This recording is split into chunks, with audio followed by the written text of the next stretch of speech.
RPG, role-playing game. The genre of gaming where you pick a known or unknown character and basically live out their life. These games often feature deep lore, a world filled with stories and lots of characters, making them one of the few genres that fully immerse you, not just through the gameplay aesthetics but through the narrative the world has to tell. It makes you feel like you are living out a movie, and that of course will resonate with a lot of you. That's why today I'll be bringing you some of the best, top of the line, incredible RPG games for you to play on mobile and with a sprinkle of offlineness to it. Okay, let's start off the list with Children of Morta, and this one kicks off today's list because technically it's not fully an RPG inclined game. It has strong RPG elements, but it leans more into its roguelike genre. Released by Playdigious last year, it follows an extraordinary family tasked with saving the dimension by entering dungeons and fighting off hordes of extra-dimensional monsters. The game is heavily inspired by Nordic mythology, packed with rich lore, but what truly brings it into RPG lineup is its unique character dynamic. Instead of you just playing as one hero, you take on the role of an entire family, living out their lives, talking to each other, completing quests at each one of them, and growing stronger, not just individually but as a unit. Each family member has a deep backstory that drives their motivations and personal struggles. This strong narrative focus on the character progressions edge Children of Morta into the RPG territory, making it an incredible experience. So if you want to check it out, it's available on mobile and other devices, but keep in mind it's a paid game. Next up is Octopath Traveler, and of course you know that an award-winning RPG by Square Enix has to be on today's list. Now, I personally haven't played this title yet. Ever since its release back in 2019, it's been widely praised, and let's be honest, Square Enix has made a name for itself when it comes to crafting great RPGs. The story takes place in a world governed by 8 rings of power, where you take on the role of the one chosen by a ring. Your attacks stop 3 evildoers who managed to get their hands on 3 of those rings long ago. Along your journey, you will meet 8 other characters, each with different jobs, background, and motives that will join your party. Every character is fleshed out with their own unique story and motivations, making for a deep and engaging experience. The game offers a sprawling world filled with multiple quests, a solid turn-based combat system, and an overall experience that's sure to appeal RPG fans. It also has a free demo and is available on all devices, and I mean all devices.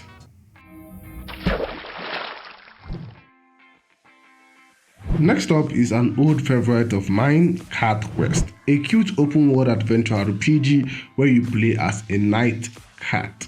Yeah, you've heard that right, a night cat on a quest or on a mission to rescue his kidnapped sister from the dreadful Drakot. Yep, even the villain's name is very cat themed. The game is adorable, but don't let the cuteness fool you. It packs a strong story with a plot twist at the end that will make you question everything about your journey. I personally love this one. It holds a special place in my heart, so much so that I decided to play the sequel on my computer, though to be honest, I didn't enjoy it as much as I did the first. Probably nostalgia blinding me or something of that nature. If you haven't played Cat Quest yet, give it a shot. It's an interesting RPG that might just surprise you.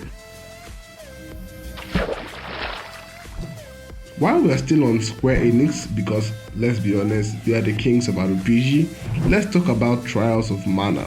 This is essentially a remake of an already popular game that's older than me. Now, I haven't played this one yet, but from what I've seen, it's a classic RPG experience with a unique twist.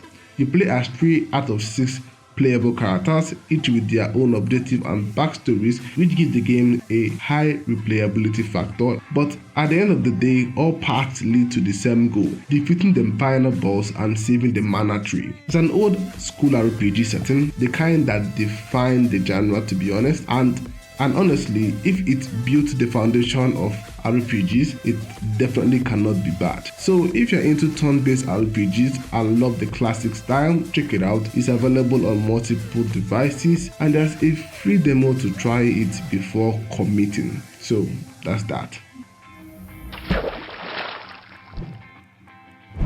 Next up is Death's Door, and I remember making a review about this game because I enjoyed it that much. Even though it's supported by Netflix, it still managed to deliver an interesting, memorable experience. In this RPG, you play as a Grim Reaper Raven, tasked with collecting souls, but on a quest to collect one particular soul, you stumble across a mystery that may very well unravel the very foundation of your existence. What makes this game so interesting is how it intertwines quest lore and engaging storyline throughout a linear experience. The ending in particular personally resonated with me long after I finished it, so it's definitely a worth try.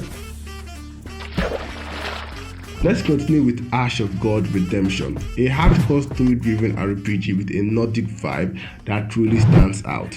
The game features some of the best cinematics I've seen in a while, thriller cinematics if I'm to be honest, and presents a very interesting premise. The twist being that all your characters you control can die, and once they die, they are gone for good. This brings a unique layer of intensity to the game as you juggle not only the repercussions of losing a character, but also the difficulty of making tough decisions that affect the entire storyline as you go. The game seems to border on the line of morality, testing your sense of what's right or wrong.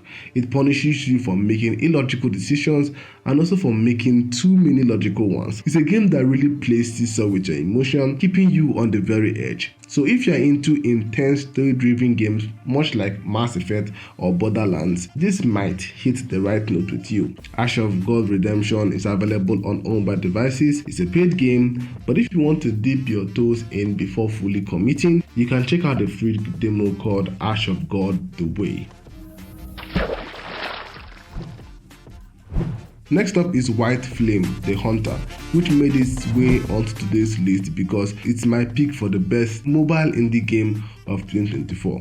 It really stands out as a passionate project. While it might not boast the highest end graphics or technical features, it has a lot going for it, especially when it comes to combat and the overall world building. The premise is intriguing. You follow a guy who made a contract with the ultimate fire. Yeah, something definitely bad.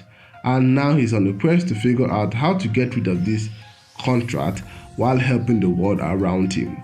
I haven't played White Flame The Hunter yet, but from what I've seen, it's got that story-driven feel and the world looks well fleshed out. Sure, it may not be the best in graphics, but I can tell there's a lot of soul in it. And let's face it, that's what RPGs are definitely about. The soul of the world. Let's move on to Astris. I mentioned before that I will make a review on this one, but for some reason I haven't really had the vibe to do so.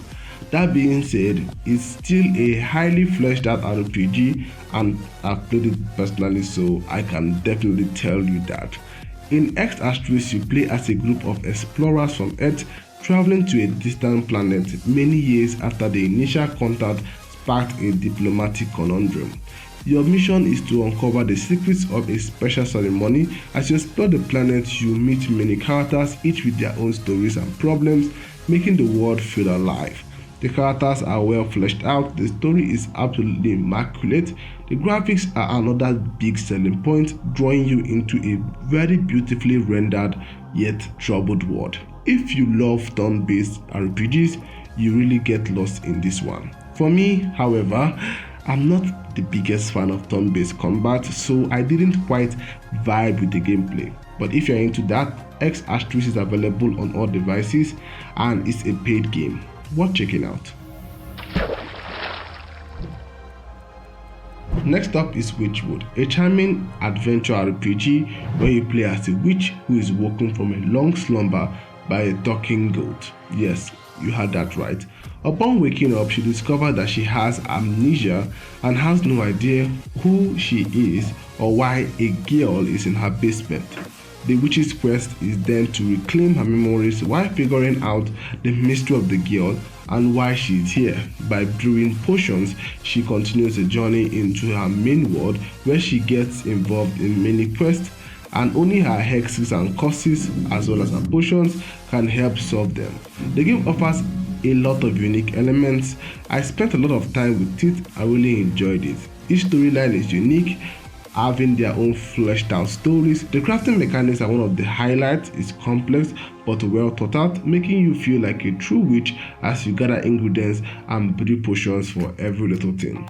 If you haven't played Wytchwood yet and is curious about it, it's available on all mobile platforms and it's a paid game.